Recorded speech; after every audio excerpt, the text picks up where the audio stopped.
Bismillahirrahmanirrahim. Assalamualaikum warahmatullahi wabarakatuh.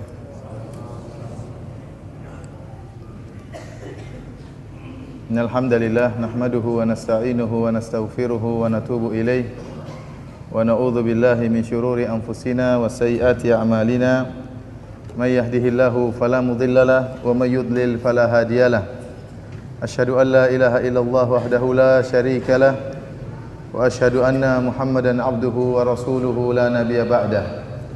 Ya ayyuhalladzina amanu taqullaha haqqa tuqatih wa la tamutunna illa wa antum muslimun.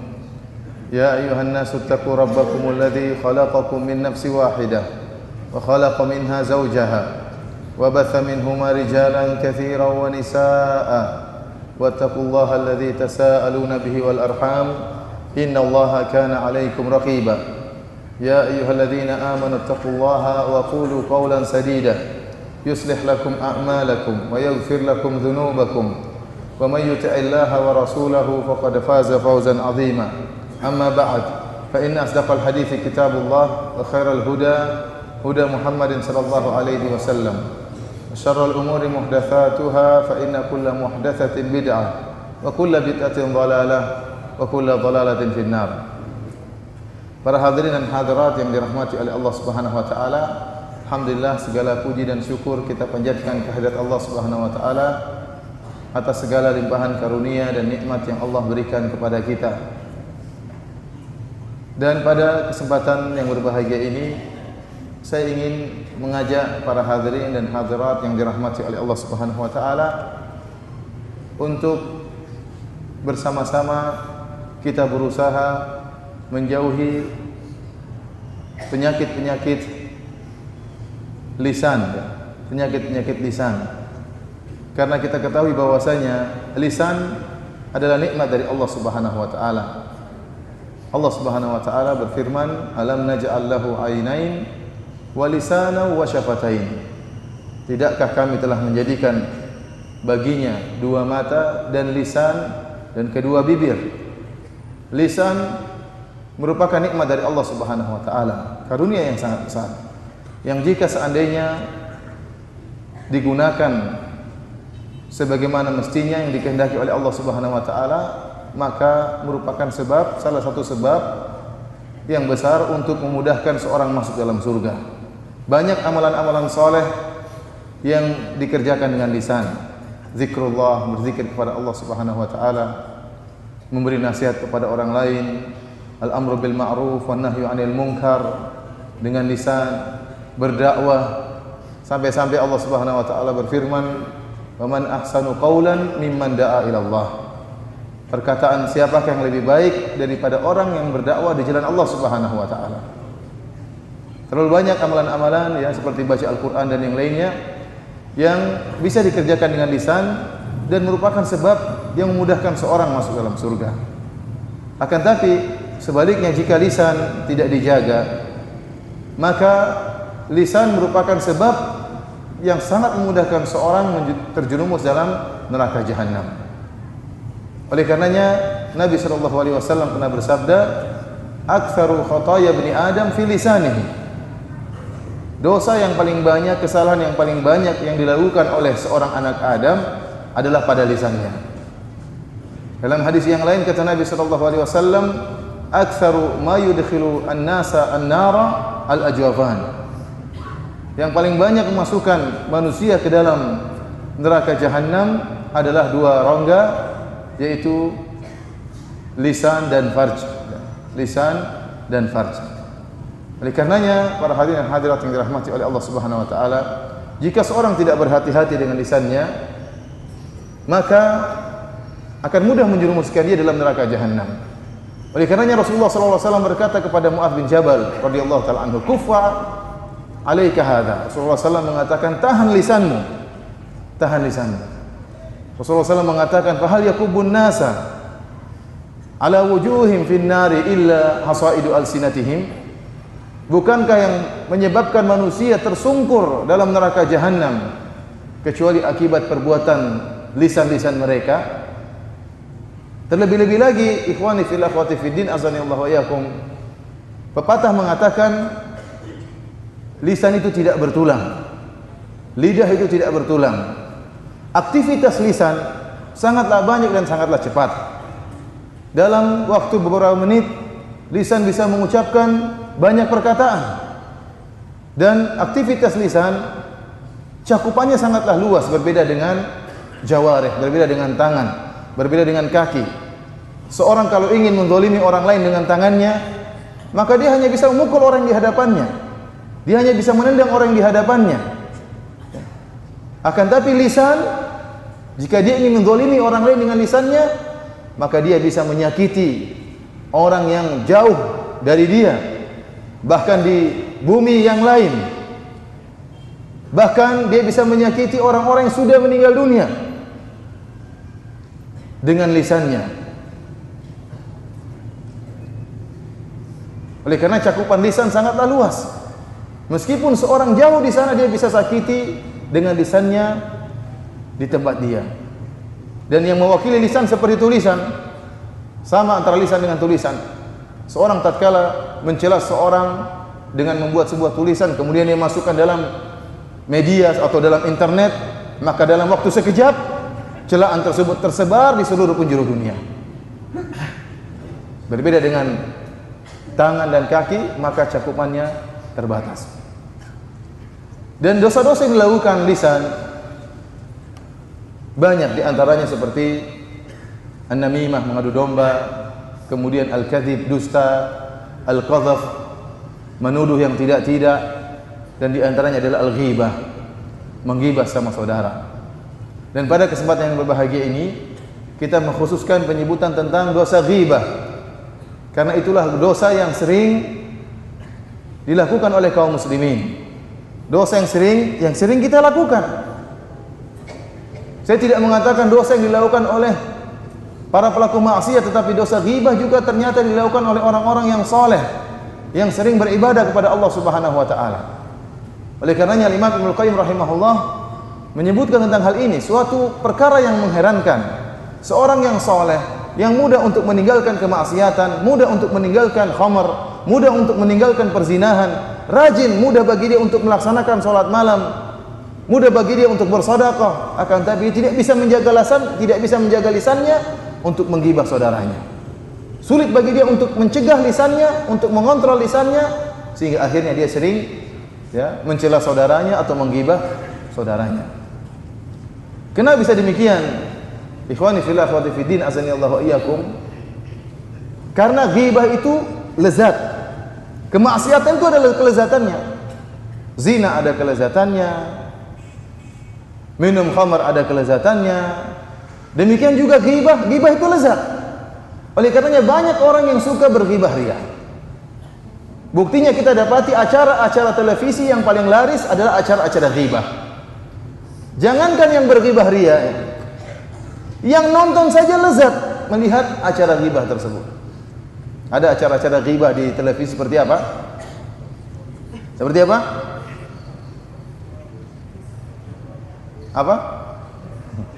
Check and recheck, apalagi itu zaman dulu, nggak tahu sekarang. Ada namanya silet ya. Ada namanya apa? Acara-acara televisi yang laris, yang isinya ghibah, dan itu sangat digemari oleh masyarakat. Saya katakan, jangankan orang yang berghibah ria, yang nonton saja, yang dengar saja menikmati acara tersebut. Terlebih-lebih lagi ghibah yang terjadi di kalangan para wanita, ibu-ibu. Ibu-ibu ini paling suka hobinya ghibah. Kalau sudah berkumpul, kalau tidak ada ngerumpi, tidak ada ghibah, kurang lezat pembicaraan, menggibah ibu-ibu yang lainnya. Kalau tidak, menggibah suami-suaminya. Berbeda dengan bapak-bapak. Bapak-bapak kalau berkumpul bicara dunia, paling minimal atau maksimal bicara poligami. Ghibah kurang, tapi poligami mantap. Walaupun semuanya penakut. Ikhwani fillah, akhwati fiddin, azanillahu iyyakum. Oleh karenanya orang banyak senang melakukan ghibah. Kenapa? Karena ada kelezatan dalam ghibah tersebut. Bahkan orang-orang yang saleh terkadang melakukan ghibah. Padahal ghibah merupakan dosa besar. Hampir seluruh ulama seluruhnya sepakat bahwasanya ghibah merupakan dosa besar, kecuali ada segelintir kecil dari kalangan para ulama. Kalau tidak salah 2 orang dari mazhab Syafi'iyah yang menyatakan ghibah dosa kecil, akan tapi diingkari oleh banyak ulama. Mereka menjelaskan bahwasanya ghibah merupakan dosa besar karena banyak dalil yang menunjukkan ghibah merupakan dosa besar. Ini harus kita camkan. Karena kita sedang berbicara bukan tentang dosa kecil, tetapi tentang dosa besar. Yang jangan-jangan ya, dosa besar tersebut bisa menjerumuskan kita dalam neraka jahanam. Oleh karenanya dalam satu hadis disebutkan, dzikir oleh Nabi sallallahu alaihi wasallam, disebutkan dalam hadis Abu Hurairah, ada tentang seorang wanita. Sebut seorang wanita kepada Nabi sallallahu alaihi wasallam. Taqumul lail wa tasumun nahar. Wanita ini senantiasa salat malam, kemudian senantiasa berpuasa di siang hari, berpuasa sunnah. Wa tatasaddaq, dan senantiasa bersedekah. Akan tapi wa fi lisaniha syai'un yu'zi jiranaha. Akan tapi pada lisannya ada sesuatu yang mengganggu tetangganya. Dia suka berbicara menyakiti tetangganya. Tatkala disebutkan tentang sifat wanita ini kepada Nabi sallallahu alaihi wasallam, Nabi sallallahu alaihi wasallam mengatakan la khaira fiha. Tidak ada kebaikan bagi wanita seperti ini. Hiya finnar, wanita ini di neraka jahanam. Salat malamnya tidak mencegah dia untuk mengontrol lisannya. Puasa sunnahnya tidak membuat dia mengontrol lisannya. Kata Nabi sallallahu alaihi wasallam, la khaira fiha, tidak ada kebaikan bagi wanita seperti ini. Dia hiya finnar, dia termasuk dalam neraka jahanam. Oleh karenanya ikhwan, hati-hati karena kita sedang berbicara tentang dosa besar. Dan ingat, menyakiti seorang dengan lisan itu sangat menyakitkan. Seorang terkadang lebih baik dia dipukul badannya, atau dicuri hartanya, atau dirampok hartanya, masih lebih dia sukai daripada dia dijatuhkan martabatnya, dijatuhkan harga dirinya dengan lisan seseorang. Oleh karena seorang penyair mengatakan, jarahatu sinani lahal ti'amu wala yal'amu ma jaraha lisanu. Luka yang disebabkan sayatan pedang masih bisa diobati, akan tetapi luka yang disebabkan sayatan lidah sulit untuk diobati. Seorang jika dikatakan kepada dia bahwasanya si fulan mengatakan engkau goblok, si fulan mengatakan engkau dungu, si fulan mengatakan engkau mubtadi' ahlul bidah, itu sakit hatinya tatkala mendengar perkataan ini. Lebih baik dia dipukul, lebih baik hartanya diambil daripada dijatuhkan harkat dan martabatnya. Ini merupakan bentuk kezaliman. Oleh karenanya ikhwan wa akhwat azani Allah wa iyyakum, kita berhati-hati dengan dosa ini. Ghibah merupakan dosa besar dengan banyak dalil, berdasarkan banyak dalil. Di antaranya Allah Subhanahu wa taala berfirman, "Wala yaqtab ba'dukum ba'dha, ayuhibbu ahadukum ay ya'kula lahma akhihi maitan fakarihtumuh." Janganlah sebagian kalian menggibah sebagian yang lain. Ayuhibbu ahadukum, apakah salah seorang dari kalian mau untuk ayakula lahma akhi, ayakula lahma akhihi maitan fakarihtumuh. Apakah dia suka dia akan makan daging bangkai saudaranya? Fakarihtumuh, tentunya kalian akan membencinya, ya. Para ulama menyebutkan memakan daging bangkai saudara ini merupakan dosa besar. Dan ini penggambaran yang buruk dari Allah Subhanahu wa taala tentang ghibah. Kalau kita disuruh makan daging sapi yang sudah jadi bangkai, yang sudah jadi bau, kita enggak mau makan. Padahal sapi hukumnya halal. Tetapi tatkala sudah berubah menjadi bangkai, sudah mengeluarkan bau yang busuk, kita tidak mau makan. Bagaimana lagi jika kemudian kita makan daging manusia yang sudah membusuk, yang sudah bau? Tentunya kita tidak mau. Apalagi yang kita makan manusia tersebut adalah saudara kita. Terlebih lagi bukan saudara kita saja, sahabat kita yang sama-sama ikut pengajian, yang sama-sama sibuk dalam dakwah, kita makan bangkainya. Ini tentu perkara yang sangat menjijikkan. Oleh karenanya Amr bin al-As disebutkan bagaimana Amr bin al-As marra ala baghlin mayyit. Suatu saat sahabat Amr bin al-As melewati hewan begal yang sudah menjadi bangkai, kemudian dia mengatakan kepada teman-temannya, dia mengatakan, la ayyakula ahadukum min lahmi hadza hatta yamla'a batnahu khairun min an yakula min lahmi akhihi. Kalau seandainya salah seorang dari kalian makan bangkai begol yang sudah bau ini sampai memenuhi perutnya, itu lebih baik daripada dia makan bangkai saudaranya. Oleh karenanya tatkala makan bangkai manusia, bangkai saudara kita, itu merupakan dosa besar, dan disamakan dengan ghibah, maka ghibah juga merupakan dosa besar. Di antara dalil yang menunjukkan bahwasanya ghibah merupakan dosa besar, Rasulullah SAW pernah Mi'raj, naik ke langit bersama Jibril alaihissalam. Kemudian kata Nabi SAW, ya, aku pun melihat, ya, qauman lahum adfarun min nuhasin yakhmishuna ala wujuhihim wa ala sudurihim. Tatkala aku Mi'raj bersama Jibril, aku pun melihat sebuah kaum yang mereka memiliki kuku-kuku dari tembaga. Kemudian mereka mencabik-cabik wajah mereka, merobek-robek dada mereka dengan kuku tersebut. Maka aku bertanya kepada Jibril, man haula'i ya Jibril? Siapa mereka ini wahai Jibril? Kata malaikat Jibril, haula'i alladhina ya'kuluna luhuma ikhwanihim. Mereka adalah orang-orang yang makan daging saudara mereka. Ini orang-orang yang tukang ghibah. Orang-orang tukang ghibah dihukum dengan hukuman khusus, yaitu mereka akan mencabik-cabik wajah mereka dan mencabik-cabik dada mereka, ya, akibat perbuatan ghibah yang mereka lakukan. Ini menunjukkan bahwasanya ghibah merupakan dosa besar. Di antara dalil yang menunjukkan bahwasanya ghibah merupakan dosa besar, dalam satu hadis dari Ibnu Abbas radhiyallahu ta'ala anhuma, beliau berkata, marra an-nabiy sallallahu alaihi wasallam bi qabrayn faqala innahuma la yu'adzabani wa ma yu'adzabani fi kabirin amma ahaduhuma fakana la yastatiru min al-bauli wa amma al-akhar fakana yamshi bin namimah.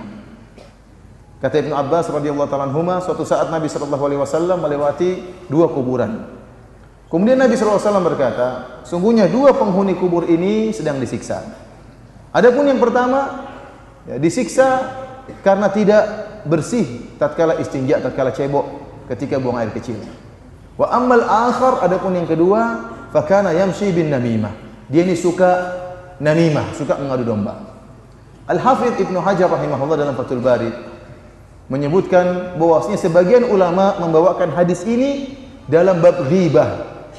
Dalam bab ghibah, bahaya ghibah, yang menjelaskan bahwasanya ghibah merupakan salah satu sebab terbesar timbulnya azab kubur. Padahal dalam hadis ini disebutkan tentang namimah. Al-Hafidz Ibnu Hajar menjelaskan kenapa hadis tentang namimah ini dibawakan dalam ghibah, kan ada dua sebab. Sebab yang pertama, kebiasaan orang yang namimah mengadu domba, dia akan menggibah. Tatkala seorang ingin mengadu domba si A dan si B, maka dia datang kepada si A, kemudian dia menjelek-jelekan si B. Dan kalau dia datang ke si B, dia akan menjelek-jelekan apa si A. Oleh karenanya, orang yang namimah biasanya pasti menggibah. Dan namimah itu ghibah plus. Ada ghibah plus mengadu domba. Tetapi orang yang melakukan namimah, dia pasti melakukan ghibah. Ini sebab pertama. Sebab yang kedua yang disebutkan oleh Hafidz Ibnu Hajar rahimahullah, karena dalam satu riwayat dari jalan-jalan hadis ini disebutkan bahwasanya yang kedua ini diazab karena melakukan ghibah. Lafal yang sharih bahwasanya yang kedua ini diazab karena melakukan ghibah. Oleh karenanya ghibah merupakan salah satu sebab yang banyak menyebabkan orang diazab dalam kuburan. Hendaknya kita berhati-hati dengan penyakit ini. Di antara dalil yang menunjukkan bahwasanya ghibah merupakan dosa besar, para ulama menyebutkan, bahkan para ulama sepakat bahwasanya seorang yang sedang melaksanakan ibadah puasa di bulan Ramadan, kemudian dia melakukan ghibah pada hari tersebut, maka pahala puasanya gugur. Tidak ada nilainya di sisi Allah Subhanahu wa taala. Ulama khilaf apakah dia harus mengqadha puasanya atau tidak. Diriwayatkan dari sebagian sahabat seperti Anas bin Malik, barang siapa yang berbuat ghibah maka puasanya batal. Dan ini yang dikuatkan oleh Al-Imam Ibnu Hazm rahimahullah dalam kitabnya Al-Muhalla. Ibnu Hazm mengatakan barang siapa yang melakukan ghibah puasanya batal. Tetapi pendapat jumhur ulama yang lebih kuat bahwasanya jika seorang melakukan ghibah maka pahalanya yang gugur, puasanya sah, dia tidak perlu mengqadha. Tatkala dosa ghibah bisa menggugurkan pahala puasa Ramadan, ini menunjukkan ghibah merupakan dosa besar. Karena jika seorang melakukan ibadah puasa, kemudian dia terjerumus dalam dosa-dosa kecil, maka puasanya masih sah dan ada pahalanya. Hanya saja pahalanya berkurang dengan maksiat-maksiat tersebut. Jikalau seorang melakukan ibadah puasa, kemudian dia tidak menjaga pandangannya, kemudian dia melihat hal yang diharamkan oleh Allah Subhanahu wa taala, kita katakan puasamu sah, masih ada pahalanya, akan tapi engkau telah mengurangi pahala puasamu karena dosa-dosa kecil yang kau lakukan. Berbeda dengan ghibah. Kalau seorang melakukan ghibah, maka pahala puasanya akan gugur, yang menunjukkan bahwasanya ghibah bukan dosa sembarangan, akan tapi merupakan dosa besar. Inilah ikhwani fillah akhwati fiddin azani Allah wa iyyakum, dalil-dalil yang menghilangkan segala keraguan dan kita tidak ragu lagi bahwasanya ghibah merupakan dosa besar. Apa itu ghibah? Apa itu ghibah? Rasulullah SAW pernah bertanya kepada para sahabat, atadruna mal ghibah? Wahai para sahabat, tahukah kalian apa itu ghibah? Para sahabat menjawab, Allahu wa rasuluhu a'lam. Allah dan Rasulnya lebih mengetahui. Maka kata Nabi SAW, ghibah itu adalah dzikruka akhaka bima yakrah. Engkau menyebutkan tentang saudaramu yang tidak disukai oleh saudaramu, yang dibenci oleh saudaramu jika disebutkan. Maka salah seorang sahabat mengatakan, in kana fi akhi ma aqul, wahai Rasulullah, jika ternyata keburukan yang aku sebutkan tentang saudaraku itu memang ternyata benar, kata Nabi sallallahu alaihi wasallam, in kana fi akhika ma taqul faqad iktabtahu. Ya. Kalau memang apa yang diucapkan oleh tentang saudaramu ternyata benar, faqad iktabtahu, maka itulah ghibah, kau telah menggibahnya. Kalau bukan, faqad bahattahu. Kalau ternyata yang kau sebutkan tidak benar, maka itu kedustaan. Karena sebagian orang tatkala menggibah dia seakan-akan dia tidak berdosa. Apa yang saya bilang itu benar, memang dia seperti itu orangnya. Itulah ghibah. Itulah ghibah dalam syariat Islam. Dan kenapa dikatakan ghibah? Karena saudara Anda tatkala Anda cela, tatkala Anda jatuhkan martabatnya, dia tidak bisa membela diri karena dia tidak sedang berada di hadapan Anda. Perhatikan definisi yang diberikan oleh Nabi sallallahu alaihi wasallam. Dzikruka akhaka bima yakrah. Engkau menyebutkan sesuatu yang dibenci oleh saudaramu. Ma di sini dzikruka akhaka bima. Bima ma di sini adalah ma al-mausulah. Ini ditegaskan oleh Al-Imam Al-Qarrafi dari Malikiyah. Dia mengatakan ma di sini al-mausulah dan memberikan faedah keumuman. Artinya apa? Segala sesuatu perkara umum, mencakup apa saja yang jika kau sebutkan tentang saudaramu dia tidak suka, maka itulah ghibah.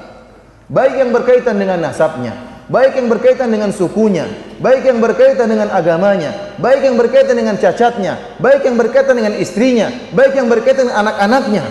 Segala perkara yang kalau engkau sebutkan dia tidak suka, maka itulah ghibah. Ini keumuman ini sangat mengerikan. Sangat mengerikan. Karena ternyata ghibah perkaranya luas dan merupakan dosa besar. Oleh karenanya misalnya jika berkaitan dengan sukunya, kemudian kita mencela suku dasar si fulan memang dari suku itu kayak gitu modelnya. Ya, ini juga ghibah. Atau misalnya kita mencela ayahnya, kita mengatakan dasar memang dulu ayahnya pencuri, pantas anaknya seperti itu. Ini pun apa? Ghibah. Atau kita mencela cacat tubuhnya, kita mengatakan ya, si fulan pendek, si fulan hitam, ya, si fulan apa? Tidak ada jenggotnya. Ya. Kadang sebagian orang kalau dibilang tidak punya jenggot dia marah, padahal memang tidak punya jenggot ya. Dia tersinggung kalau dibilang demikian. Kalau dia tidak suka berarti itu ghibah. Oleh karena tatkala Aisyah radhiyallahu taala anha pernah menceritakan suatu hadis menceritakan tentang kesalahan yang dilakukan oleh Aisyah radhiyallahu taala anha. Aisyah pernah cemburu kepada Sofia. Maka Aisyah pun melontarkan suatu perkataan yang menghibah Sofia.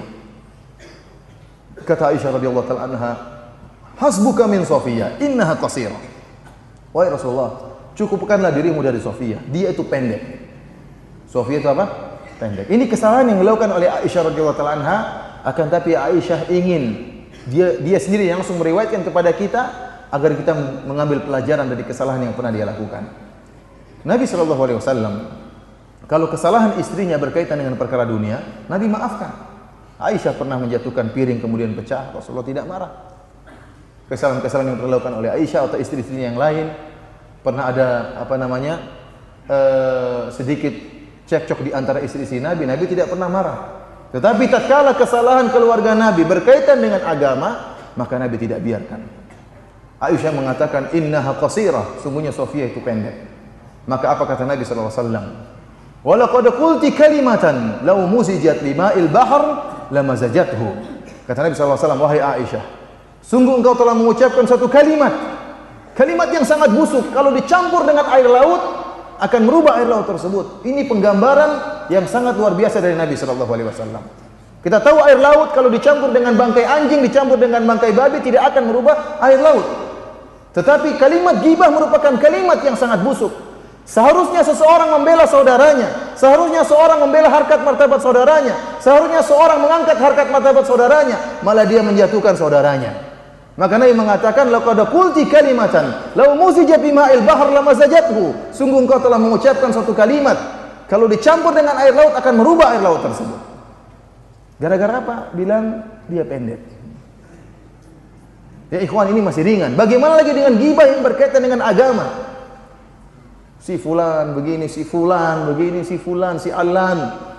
Ini perkara yang sangat menyakitkan, yang sangat menyedihkan. Terkadang terjadi di antara ahlu sunnah, karena terbiasa mentahdir ahlul bid'ah, akhirnya kebiasaan tersebut diterapkan di antara ahlu sunnah. Tidak lagi menimbang harkat dan martabat, hak-hak saudaranya tidak dipedulikan, dianggap bahwasanya ghibah yang dia lakukan merupakan ibadah. Dengan ikhwani fillah sallallahu alaihi wasallam, hati-hati ya.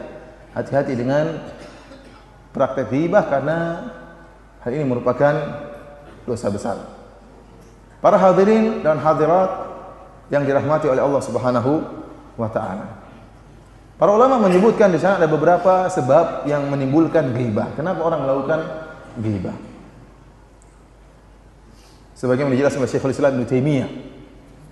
Di antaranya beliau menyebutkan beberapa perkara, ya saya ingin menyebutkan sekitar 3. Beliau mengatakan di antaranya orang melakukan ghibah ya karena hasad. Ini sering. Tatkala dia hasad sama saudaranya, dia sakit hati. Orang yang hasad itu sakit hati. Hasad dengan saudaranya memiliki kelebihan harta, hasad dengan saudaranya karena memiliki ilmu yang lebih, hasad kepada saudaranya karena memiliki mobil yang lebih mewah, hasad kepada saudaranya karena memiliki istri yang lebih cantik. Saya lebih cakep dari dia, kok istri yang lebih cantik dari istri saya? Hasad dia. Akhirnya apa? Dia menggibah saudaranya. Dan dia tidak akan puas kecuali sampai dia mengeluarkan hasadnya dengan ghibah, dengan celaan dan yang lainnya. Dia menderita, orang yang hasad itu menderita. Di antara hal yang membuat dia menerapkan hasadnya dengan menggibah saudaranya. Ini di antara sebab. Di antara sebab yang lain, seorang melakukan ghibah hanya karena ingin bisa enak dalam pembicaraan. Dia sedang berbicara dengan saudaranya, kurang enak pembicaraan tersebut, perlu bumbu untuk membumbui pembicaraannya supaya lezat, maka saudaranya berghibah, dia sambung. Kalau saudaranya sedang berghibah, dia punya teman sedang menggibah orang lain, kalau dia hanya berdiam saja, pembicaraan menjadi kaku. Pembicaraan menjadi kaku dan tidak enak. Maka dia pun ikut-ikutan. Iya, memang benar, memang dia bangsat, memang dia dia ikut nimbrung dalam ghibah tersebut. Ini juga di antara banyak sebab yang menjerumuskan orang dalam ghibah.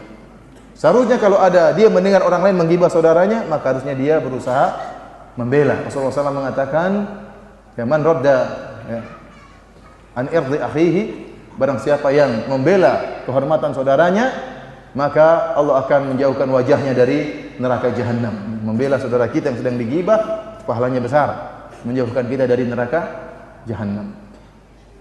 Di antara hal-hal yang menimbulkan ghibah, kata Syekhul Islam Ibnu Taimiyah, ada yang namanya riya terselubung. Riya terselubung. Dia ini ingin riya, ingin pamer bahwasanya dia sholat malam. Maka dia caranya bagaimana? Kalau dia bilang saya sering sholat malam, itu riya. Supaya tidak dikatakan riya, dia pakai cara halus. Dia mengatakan, saya sering tidur sama si fulan ini. Si fulan itu kalau tidur, kalau udah tidur nggak bangun-bangun kecuali azan subuh. Tidak pernah saya lihat dia sholat malam. Tidak pernah saya lihat dia sholat malam. Maksudnya saya yang sholat malam, dia tidak. Ini riya yang terselubung. Si fulan itu punya uang tapi pelit sekali. Sering saya jalan sama dia, ya Allah, wallah, enggak pernah kasih Kalau gayanya teman-teman seperti itu, kalau menceritakan mubalaghahnya mantap ya. Wallah dia nggak pernah sedekah katanya. Pelitnya luar biasa katanya. Kalau saya enggak, maksudnya kalau saya enggak. Cuma dia tidak riya secara langsung. Ini riya yang sangat halus. Hati-hati ikhwan ya. Antum bersenang-senang di atas penderitaan orang lain. Menjatuhkan saudara antum, mengangkat derajat antum. Ini riya yang terselubung. Ikhwani fillah, azani Allah wa iyyakum. Jika seorang telah terjerumus dalam ghibah,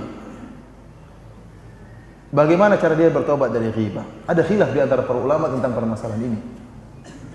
Sebagian ulama menyatakan, barang siapa yang sudah melakukan ghibah, maka dia harus lapor kepada orang tersebut, apapun resikonya. Dia harus lapor, ya fulan, saya pernah menggibah kamu. Ya. Kapan? 2 minggu yang lalu. Di mana kau gibah? Di masjid Shalih Al Fauzan. Sudah? Enggak. Sebulan yang lalu juga saya gibah kamu. Sudah? Enggak. Setahun yang lalu juga pernah gibah kamu. Subhanallah. Dia harus menanggung resiko. Orang yang mengatakan orang yang menggibah harus lapor, mereka mengkiaskan dengan bentuk kezaliman yang lain. Kalau seorang melakukan dosa berkaitan dengan Allah Subhanahu wa taala saja, ya, dia mungkin pernah melakukan kemaksiatan, tidak menzalimi hak orang lain, maka cukup dia berdoa kepada Allah, bertobat, menangis, mengalirkan air mata, niscaya Allah akan mengampuni dia. Dengan tekad dia tidak akan mengulangi perbuatan tersebut. Tetapi jika dosa tersebut berkaitan dengan hak orang lain, maka dia harus kembalikan hak orang lain tersebut. Contohnya jika seorang mencuri mobil orang lain, maka dia ingin bertobat. Dia mengatakan, ya Allah ampuni saya, ampuni saya. Tidak cukup, harus kembalikan mobilnya. Jangan dia naik mobilnya, astagfirullah, astagfirullah, wa atubu ilaik, astagfirullah, mobilnya jalan terus. Ini tidak akan diterima tobatnya. Dia harus kembalikan apa? Mobilnya. Demikian juga orang yang ghibah. Orang yang ghibah, dia telah terlanjur menjatuhkan harkat martabat saudaranya. Dia harus balik kepada orangnya, lapor kepada orang tersebut. Rasulullah SAW mengatakan, man kanat lahu madlamatun li akhihi falyatahallalhu minhu al-yawm qabla an la yakuna dinar wala dirham. Kata Nabi SAW, barang siapa yang punya kezaliman terhadap saudaranya, maka sekarang hari ini minta dihalalkan. Sebelum datang hari kiamat tidak bermanfaat lagi dinar atau dirham. Bahkan Syekh Ibnu Utsaimin rahimahullah menyatakan, tatkala Anda menggibah orang lain, kemudian Anda melapor bahwa saya melakukan gibah, kemudian saudaramu yang kamu gibah itu minta duit, kasih. Saya telah gibah kamu, saya minta 10 juta. Kalau minta 10 juta antum kasih. Daripada di akhirat muskilah nanti, problem di akhirat. Kalau bisa antum tawar. Gimana kalau 3 juta? Pokoknya dia ridho, gimana caranya? Ya ikhwan, tahun lalu saya ketemu dengan seorang syekh dari Qasim. Dia cerita sama saya, Firanda, saya sering berdakwah. Ada teman saya juga sering berdakwah, tapi teman saya itu rupanya dia sering menjelek-jelekan saya, sering menggibah saya tanpa saya sadari. Tiba-tiba suatu saat teman saya telepon saya, padahal saya tidak tahu kalau dia seperti itu. Suatu saat teman saya telepon saya, kemudian dengan nada ketakutan dia mengatakan, ya fulan, saya minta maaf, saya minta kau halalkan. Saya sering menggibah kamu. Saya minta nomor rekeningmu. Kau minta berapa saja saya kasih. Subhanallah. Coba kalau kita, kesempatan. Ini bukan uang rupiah, ini uang real. Kau minta berapa saja saya kasih. Demikian kata saya, itu cerita sama saya. Tapi langsung saya marah, saya bilang, ittaqillah ya akhi. Saya tidak butuh uangmu, saya matikan HP langsung. Ya, Syekh ini juga kaya, dia tidak butuh uang. Karena ikhwan, kalau antum sudah di akhirat kelak, jadi problem. Karena ya, kebaikan antum akan ditransfer kepada orang lain, kepada orang yang antum gibahi. Antum tahu hadis tentang atadruna manil muflis, tahukah kalian siapa al-muflis? Kata Nabi SAW, al-muflisu min ummati man ya'ti bi salatin wa zakatin wa siyamin. Orang yang datang pada hari kiamat dengan bawa puasa, dengan pahala salat, pahala zakat, pahala puasa, wa ya'ti wa qad syatama hadha, wa qadhafa hadza wa qatala hadza wa safaka dama hadza wa akhadha mal hadza, dan dia datang pada hari kiamat dengan bawa banyak pahala, akan tapi dia sudah mencela si fulan, telah memukul si fulan, telah menumpahkan darah si fulan, telah menuduh si fulan dengan tuduhan yang tidak-tidak. Maka diambillah kebaikan-kebaikannya dan dilemparkan kepada orang-orang yang dia zalimi tersebut. Kalau ternyata kebaikannya sudah habis dan belum selesai urusannya, maka keburukan-keburukan mereka akan di-offer kepada dia. Ini akibat ghibah. Makanya Rasulullah mengatakan, hendaknya dia minta ampun sekarang, minta dihalalkan sebelum datang hari di mana tidak ada dinar dan tidak ada dirham. Syekh Abdul Razak hafizahullah taala pernah mengajar dan kebiasaan beliau waktu mengajar kita, kalau ada yang terlambat beliau telepon. Jadi kita kadang pagi-pagi kemudian sebagian teman terlambat belum datang, Syekh bilang mana nomor teleponnya. Syekh telepon, "Kaifa haluk fulan?" Kamu di mana? "Oh, Syekh, saya segera." Ketakutan dia. Karena apa? Ditelepon langsung sama apa? Sama Syekh. Antum bayangkan, antum tidak terlambat datang, ditelepon sama gurunya. "Kamu lagi di mana?" Yang terlambat ditelepon. Suatu saat ada sebagian dari murid-murid Syekh yang terlambat datang. Kemudian Syekh mungkin berbicara sesuatu, ada sebagian dari teman-teman yang tertawa. Padahal Syekh tidak sedang menggibah orang ini, cuma mungkin ada salah ucapan sehingga menimbulkan tertawa di antara teman-teman. Tapi Syekh merasa itu kesalahan. Akhirnya tatkala orang itu datang pada pertemuan berikutnya, maka Syekh membawa hadiah berupa apa? Berupa buku atau kitab. Kata Syekh, "Maaf ya akhi, kita pernah berbicara sesuatu sehingga mungkin saya menggibah kamu, ini hadiah dari saya." Wah, tentunya orang ini sangat senang sekali, sering aja gibah Syekh. Hadiah terus. Ya akhi, subhanallah ya. Kita kadang kalau gibah enggak mikir. Kita sudah ucapan yang kita ucapkan, mana pernah kita mikir. Mau 10 orang kita gibah, mau 100 orang kita gibah, 1000 orang kita gibah, mana pernah kita mikir. Tapi semuanya dicatat oleh Allah Subhanahu wa taala. Oleh karenanya, tatkala ada seorang datang menemui Hasan al-Basri, menemui salah seorang salaf, Hasan al-Basri kalau tidak salah, kemudian orang itu mengatakan, "Qad balaghani annaka iktabtani." Saya telah sampai kabar kepada saya bahwasanya engkau telah menggibah saya. Apa kata Hasan al-Basri? Ya. "Ma balagha qadruka indi an uhakkimaka fi hasanati." Apa sih kedudukanmu sampai saya mau engkau mengambil kebaikanku? Artinya Hasan al-Basri mengatakan, rugi gibah kamu tuh rugi. Ngapain gibah kamu? Oleh karena Ibnu Mubarak rahimahullah pernah mengatakan, "Lau kuntu muktaban ahadan, laktabtu walidayya, li'annahuma ahaqqun nasi bihasanati." Kalau saya boleh menggibah, saya akan gibah bapak ibuku, karena mereka berdua yang lebih berhak untuk mengambil kebaikan-kebaikanku. Kalau gibah-gibah kamu rugi, tidak ada faedahnya. Kalau gibah orang tua, tidak apa-apa kebaikan saya offer sama orang tua. Oleh karena ikhwan, kalau antum gibah, antum rugi antum. Antum transfer kebaikan antum. Bayangkan antum sudah ditimbang di akhirat kelak, timbangan kebaikan sama dengan timbangan keburukan, atau timbangan kebaikan antum lebih berat, ternyata kemudian diambil, di offer, akhirnya antum masuk neraka jahanam. Padahal kita di akhirat kelak sangat butuh dengan kebaikan, sangat butuh dengan satu kebaikan untuk memberatkan timbangan kebaikan kita. Ikhwani fillah wa akhwati fiddin, azanillahu wa iyyakum. Ini pendapat pertama dari kalangan para ulama, bahwasanya barang siapa yang melakukan gibah, maka dia harus minta dihalalkan kepada orang yang dia gibahi secara langsung. Adapun pendapat kedua yang dipilih oleh Al-Imam Ibnu Qayyim rahimahullah dan juga Al-Hafidz Ibnu Katsir rahimahullah, bahwasanya seorang yang melakukan gibah kepada saudaranya, maka tidak perlu dia lapor kepada saudaranya, tidak perlu. Tetapi kafarahnya diantaranya ada yang mengatakan dia banyak beristighfar kepada orang tersebut yang dia gibahi, dan dia juga menyebutkan kebaikan-kebaikan orang tersebut di majelis-majelis di mana dia suka menggibah orang tersebut. Dan mereka mengatakan mengkiaskan gibah dengan barang curian tidak sama, karena barang curian ada bendanya diambil dikembalikan.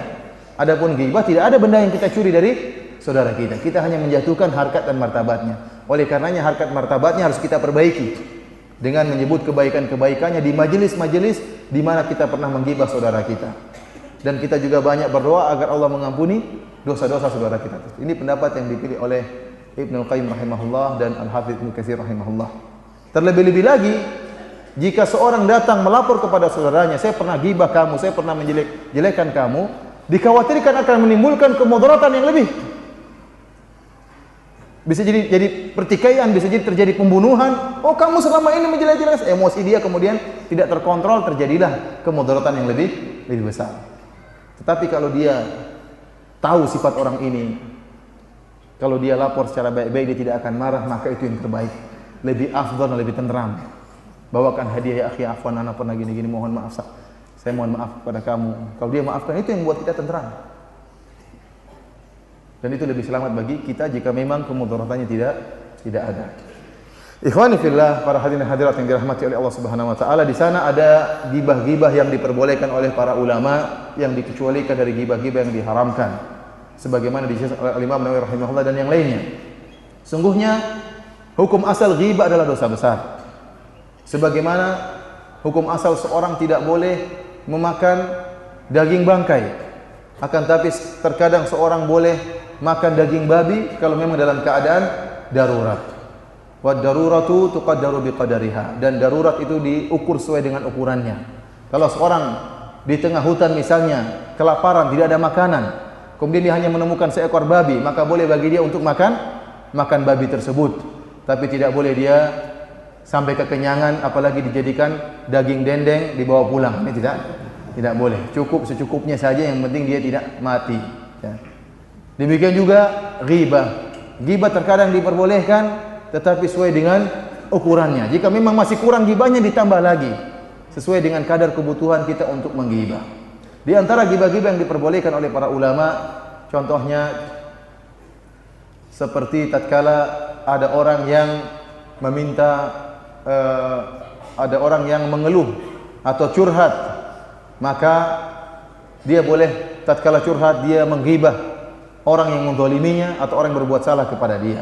Sebagaimana yang pernah dilakukan oleh Hind bintu Utbah tatkala mengeluhkan suaminya Muawiyah bin Abi Sufyan. Dia mengatakan, ya Rasulullah, zauji Muawiyah rajulun syahih.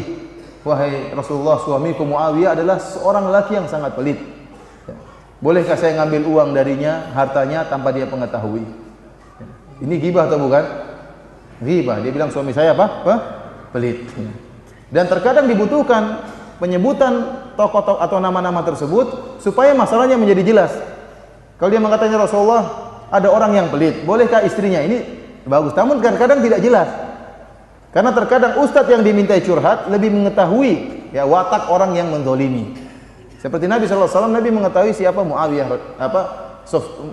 Abu Sufyan, siapa Abu Sufyan radhiyallahu taala anhu.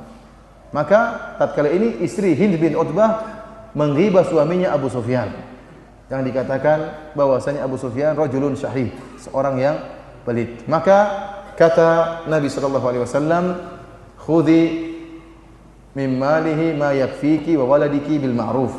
Silakan ambil harta Abu Sufyan yang cukup bagi engkau dan juga bagi anak-anakmu secara ma'ruf, ya. Ini berarti boleh bagi seorang istri kalau suaminya memberi nafkah tidak cukup padahal uangnya berlebihan, maka dia boleh ngambil, boleh nyolong pelan-pelan, ya. Tidak ketahuan. Ingat, ibu-ibu ini fatwa yang sangat penting. Tapi jangan salah penerapan. Kalau suami sudah memberi kecukupan, anaknya sudah bisa cukup sekolah, istrinya sudah dikasih makan dengan baik, bahkan diberikan perhiasan, kemudian masih nyolong lagi, itu namanya nyolong betulan. Ini tidak diperbolehkan. Yang diperbolehkan kalau memang tidak cukup atau dia pelit. Ini lain cerita. Ini pertama, yaitu seorang tatkala mengadukan orang yang menzalimi dia atau berbuat salah kepada dia, dia boleh menyebutkan nama orang tersebut. Di antara ghibah yang diperbolehkan adalah tatkala kita ingin beri nasihat kepada seseorang, seperti yang dialami oleh Fatimah bintu Qais. Fatimah bintu Qais radhiyallahu taala anha, ya, datang kepada Nabi sallallahu alaihi wasallam menjelaskan kepada Nabi bahwasanya ada dua orang yang mau melamar dia, yaitu Muawiyah dan Abu Jaham. Maka Nabi sallallahu alaihi wasallam kemudian menasihati Fatimah bintu Qais. Kata Nabi sallallahu alaihi wasallam, "Amma Muawiyah fasu'lukun la mala lahu. Adapun Muawiyah adalah seorang yang miskin, tidak punya harta. Wa amma Abu Jaham, adapun Abu Jaham fala yadha'u asahu an atiqihi. Adapun Abu Jaham tidak pernah meninggalkan tongkatnya dari pundaknya. Artinya apa? Abu Jaham tukang apa? Tukang pukul. Tukang apa? Darab an-nisa, tukang pukul para wanita. Ini ghibah.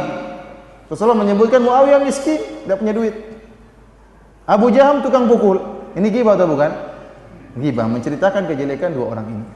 Kemudian kata Nabi sallallahu alaihi wasallam, "Fankihi Usama bin Zaid." Nikahilah Usama bin Zaid. Akan tapi ghibah ini diperbolehkan karena ini dalam rangka untuk menasihati Fatimah binti Qais yang datang untuk minta nasihat, maka Rasulullah SAW ingin menasihati, memberikan yang terbaik bagi Fatimah binti Qais.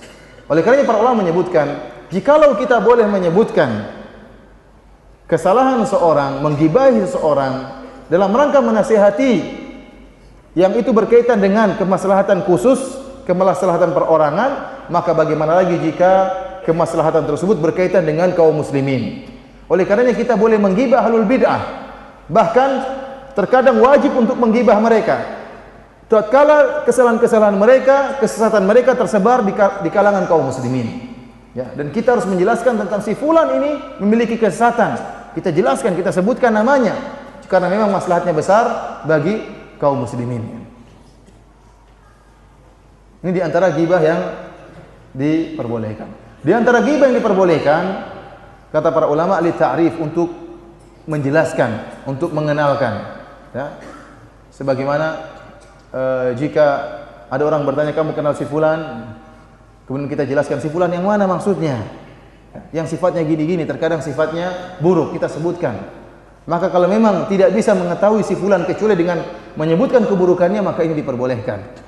Para ulama dahulu, bahkan para ulama hadis menyebutkan tentang sebagian rawi seperti Abdurrahman bin Hurmuz, ya, atau Sulaiman bin Mihran, ya, ada namanya Al-A'mash, ada namanya Al-A'raj. Al-A'mash artinya orang yang pandangannya kurang beres. Al-A'raj adalah orang yang pincang.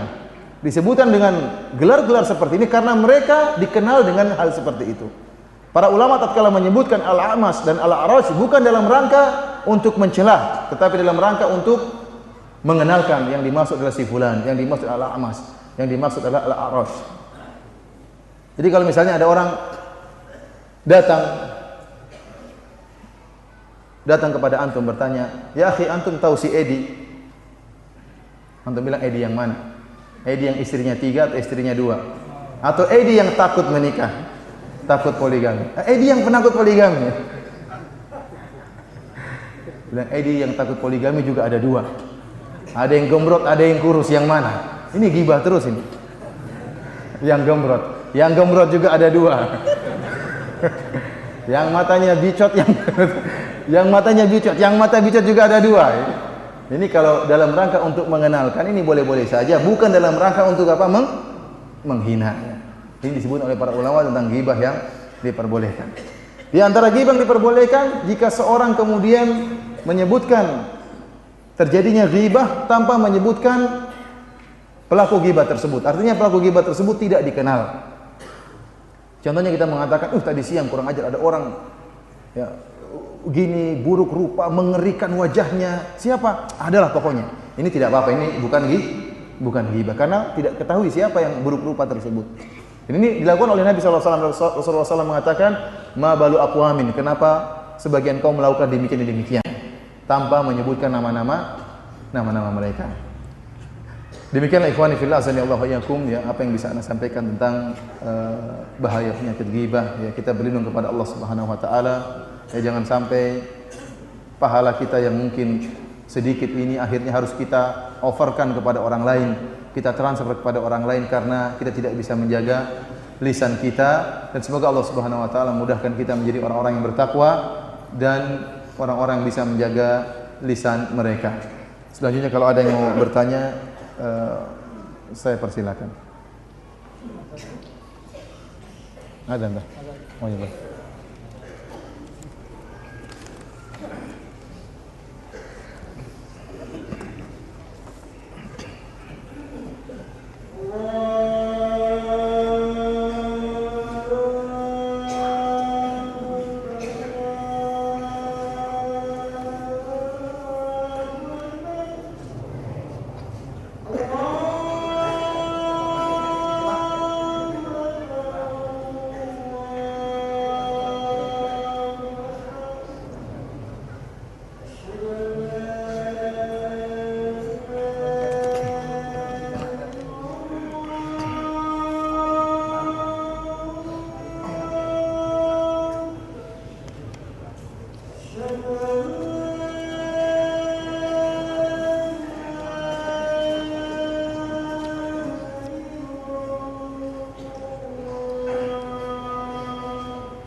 Allahumma shalli ala Muhammad. Ikhwani fillah wa fillah, azanillahu wa yakum. Ada beberapa pertanyaan yang sampai kepada saya dan kita akan milih pertanyaan-pertanyaan yang mungkin untuk bisa dijawab. Pertanyaan dari pendengar suara radio suara Quran ya. Menebar cahaya iman. Yang pertama, bagaimana cara memahami bahwa wanita penggibah yang sakiti tetangga masuk neraka ketika ia salat malam, puasa sunnah dan sedekah? Apakah wanita tersebut tidak punya kebaikan yang lain yang memberatkan timbangannya? Kita bilang hadisnya demikian ya. Dzukirun Nabi sallallahu alaihi wasallam anna fulana taqumul lail wa tasumun nahar ya. Disebut kepada Nabi tentang seorang wanita yang dia rajin salat malam, rajin berpuasa ya, akan tapi dia tidak bisa menjaga lisannya, sering menyakiti hati tetangganya. Ya. Kita tadi sudah jelaskan bahwasanya kebanyakan dosa anak Adam pada lisannya. Kita juga telah menjelaskan Nabi mengatakan bahwasanya kebanyakan orang-orang terjerumus dalam neraka digeret di atas wajah-wajah mereka karena lisan mereka. Wanita ini mungkin memiliki pahala salat malam, memiliki pahala puasa, akan tapi ternyata gibah yang dia lakukan mungkin sering ya, sehingga dia menumpukan dosa-dosanya ya, yang akhirnya mengalahkan timbangan kebaikannya. Ini semakin mengingatkan kepada kita akan bahaya ya, lisan dan bahaya menzalimi orang lain. Bahaya menzalimi orang lain. Tadi saya telah jelaskan, seorang terkadang lebih suka dipukul badannya atau diambil hartanya daripada dijatuhkan harkat dan martabatnya. Dihina itu perkara yang sangat menyakitkan. Coba ada orang datang sama antum, "Ustaz, antum kok goblok sekali." Itu 10 tahun yang lalu antum tidak akan lupa. Orang pernah bilang saya goblok 10 tahun lalu. Antum lupa, sulit untuk menghilangkan. Ya, sulit. Hati itu kalau sudah terlanjur tergores, sulit untuk diperbaiki. Oleh karena jangan mudah-mudah antum menjatuhkan atau mencela orang lain karena kezaliman ya. Dzulumatun yaumal qiyamah. Kezaliman adalah kegelapan yang bertumpuk-tumpuk pada hari kiamat kelak. Oleh karenanya kita banyak beristighfar kepada Allah Subhanahu wa taala dan mohon agar Allah Subhanahu wa taala menjaga lisan kita. Jadi masalah ini wanita salat malam, puasa sunnah, kemudian melakukan dosa lisan, akhirnya masuk neraka. Bagaimana dengan sebagian kita yang puasa malam, puasa sunnah juga malas, salat malam juga jarang-jarang bahkan tidak pernah, kemudian hobinya apa? Menggibah saudaranya.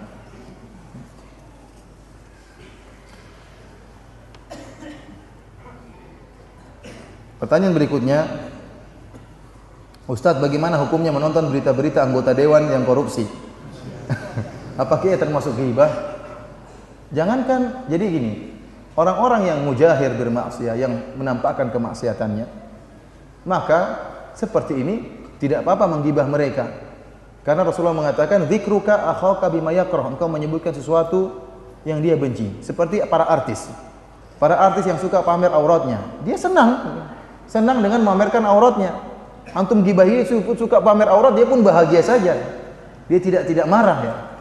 Bahkan sebagian artis setelah diwawancarai, "Kenapa Anda melakukan demikian?" kata dia, "Bukankah menyenangkan hati orang lain itu sedekah? Saya sedang bersedekah," katanya.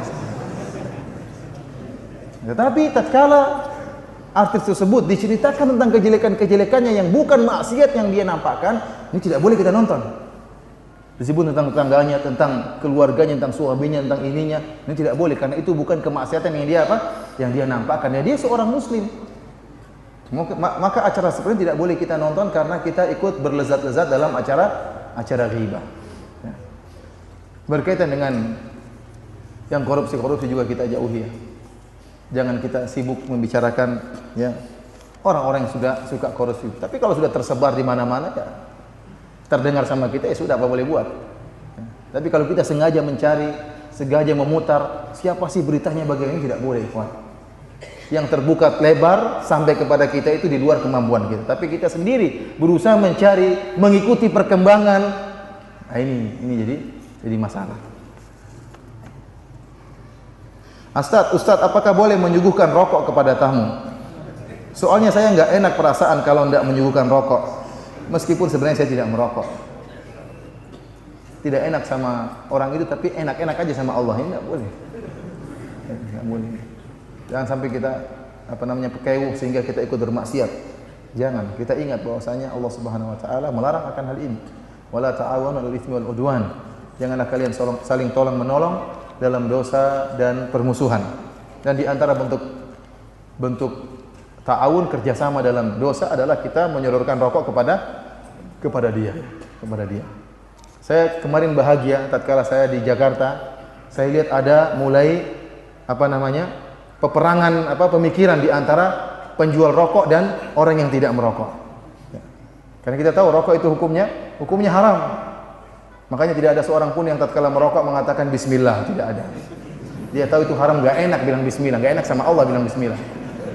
Dan tidak ada orang sudah merokok kemudian dia mengatakan alhamdulillah, enggak ada. Dia kalau bilang alhamdulillah enggak tega dia. Dia merokok tangan kiri dalam WC enak, masya Allah. Dan ada kaidah apa? Almaru ala dini khalilihi katanya.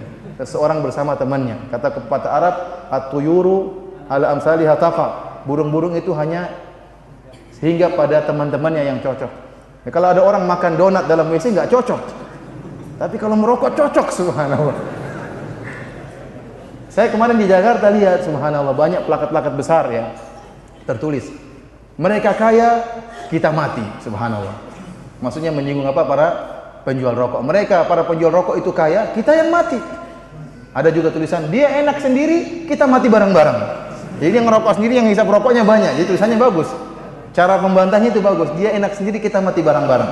Ini mulai muncul di Jakarta, saya baru lihat, luar biasa. Ini nggak tahu yang bikin siapa, tapi pelangnya besar-besar. Oleh karenanya kita tidak ada pakai udah maksiat kita tinggalkan, jangan kita bilang kita nggak enak sama orangnya. Ya, bilang aja saya tidak ada rokok. Ya. Kalau mau beli sendiri kita tidak ikut belikan. Ustaz tolong jelaskan tentang situs www.org. Apakah itu benar situs Ahlussunnah wal Jamaah? Ya ikhwan, ada sebagian situs yang sibuknya hanya menyebutkan kesalahan-kesalahan si fulan, gini si fulan, subhanallah. Ustaz ini begini, Ustaz itulah ghibah, itulah apa? Itulah ghibah. Bahkan masalah pertama terlalu banyak kedustaan. Yang kedua, kalaupun benar tidak boleh dibongkar-bongkar seperti itu. Masalah pribadi, masalah tuduhan masalah harta, si fulan itu gemar dengan harta, seperti Ustaz Arifin pernah dituduh bergelimang dengan dinar Kuwait. Uang dinar aja nggak pernah lihat, dibilang apa? Bergelimang dengan dinar Kuwait. Si Firanda itu mata hawa nafsu, kayaknya saya dikasih duit sama orang untuk nulis suatu permasalahan. Subhanallah, tuduhan-tuduhan yang tidak benar. Yang benar saja tidak boleh kita sebarkan, apalagi yang tidak benar. Situs seperti ini tidak boleh dibuka dan tidak boleh dilihat. Pertama akan merusak hati kita, kedua menimbulkan suudzon kepada ustaz-ustaz kita. Jauhi isu seperti ini ya. Bikin habis waktu, ya, bikin habis energi, bikin habis duit ya.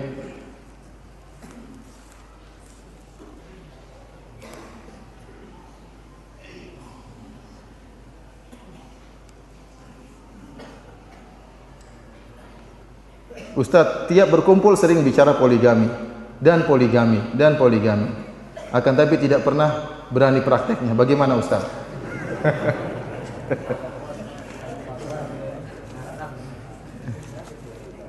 Ya ikhwan ya, poligami tidak mudah ya. Kemarin telah kita jelaskan bahwasanya orang yang poligami kemudian tidak adil, maka pada hari kiamat akan dipermalukan. Jalan badannya miring.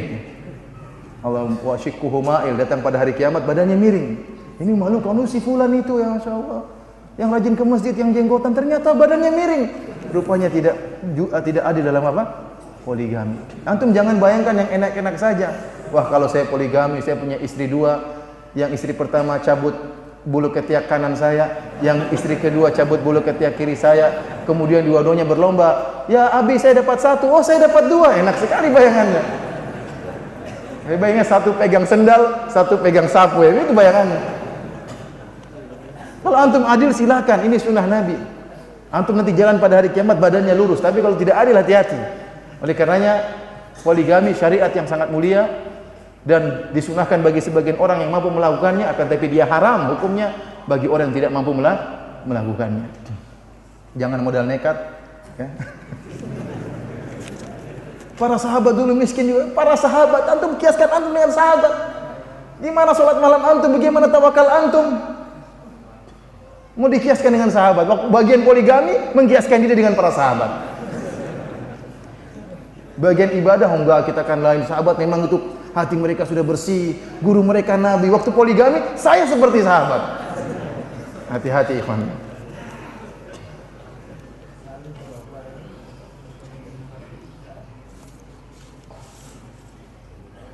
Bagaimana pendapat antum dengan acara siraman rohani di TV untuk diambil sebagai tambahan ilmu? Terima kasih atas penjelasannya.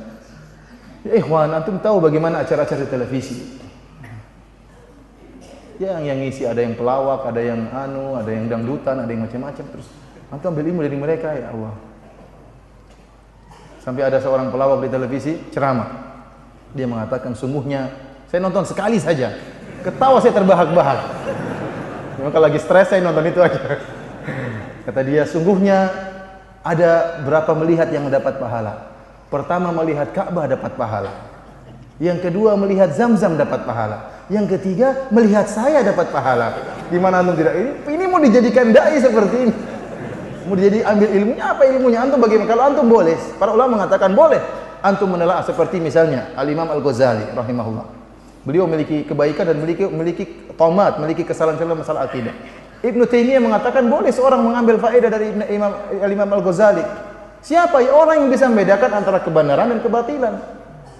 Membaca kitab-kitab Imam Al-Ghazali, banyak kitab-kitab yang bermanfaat dan banyak juga kitab-kitabnya yang ngaco. Ya. Kalau dia bisa bedakan gak jadi masalah, tapi kalau tidak bisa bedakan, ngapain ambil ilmu dari orang-orang yang seperti itu? Ya. Alhamdulillah kita juga ada televisi-televisi yang dai-dai ahlu sunnah, ada namanya Insan TV, ada namanya TV Roja, ya. Juga ada radio banyak, alhamdulillah banyak ustaz-ustaz kita ya, di Lombok maupun di luar Lombok, ya. Itu sudah cukup bagi kita untuk menuntut ilmu. Ustaz saja diambil ilmunya nggak habis, apalagi mengambil dari luar mereka.